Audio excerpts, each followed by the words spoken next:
Hello, everybody. This is Anthony Holmes and my wife, Deena Holmes. Here to talk about our experience. We know we only have 3 minutes, so we're going to just try to sum it up really good. We went on an investigation at Ohio State Reformatory with a group.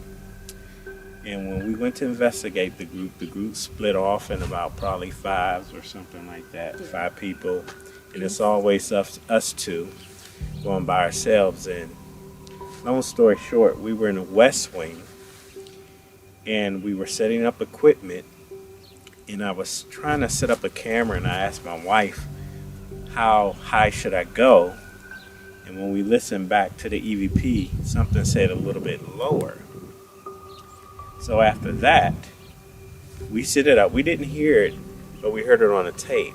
So we set the tape up, and as I was looking through the monitor, I looked further down the cell block, and you didn't see nothing at first, and then you seen something that was about 7 feet tall, with red eyes, very eerie looking, and the whole atmosphere in the cell block and in the prison shift. We started feeling weary, and I looked at my wife and said, "Did you see that?" And she was trying to do equipment, but after I seen it, I started looking to make sure nothing was scaling up the walls. This thing was 7 feet tall with red eyes. Now, I always saw it on TV and never believed it, but then I experienced it for myself.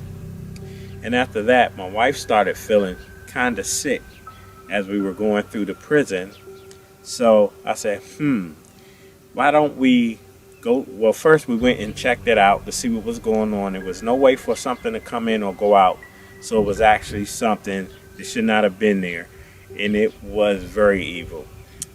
Go ahead. And when he says the whole place shifted, it just even got even darker in the place. I mean, you could hardly see anything anyways, but at that point, it was so dark you couldn't even really see your hand in front of your face except these eyes that Yeah, Tony was yeah. seeing. And I said it couldn't be an animal because an animal is not 7 feet tall in Ohio State. And this is a prison where they filmed Shawshank Redemption. So I told my wife, after a whole lot of stuff went on, I told her, let's go to the other side. And when we listened to the EVP, something said, come on back. Yes. What happened when she was listening to it at home? So we didn't hear that when we were at the prison, but I was going over evidence that day, and I was sitting on the couch listening with my headphones on, and it was so loud and so clear that I literally threw my headphones off. It just the voice just scared me because it was just me and him in that hallway, and to hear another clear voice just like that with no enhancement or anything, it was pretty scary. And we have all this documented on tape.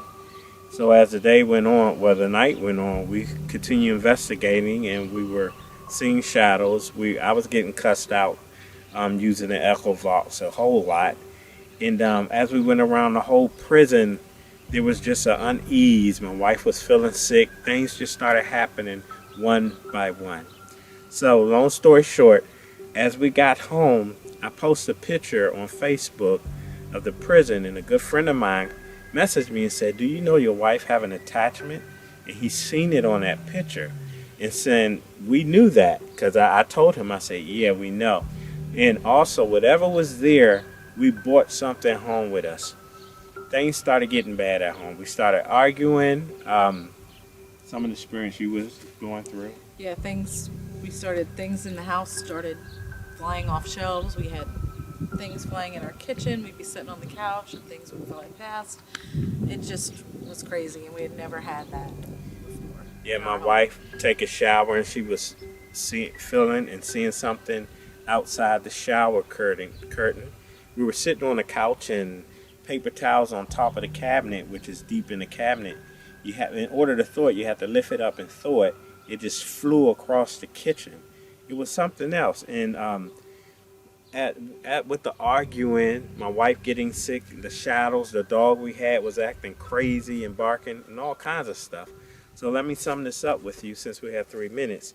I had to sit down and go through that whole house, and I had to pray, rebuke whatever was there, and cleanse that house. And after we did that, things started calming down and everything. Yeah, and stopped. But there's a whole lot of stuff that happened in between then. But hopefully we can connect with you guys and have a talk and go over the whole story and go from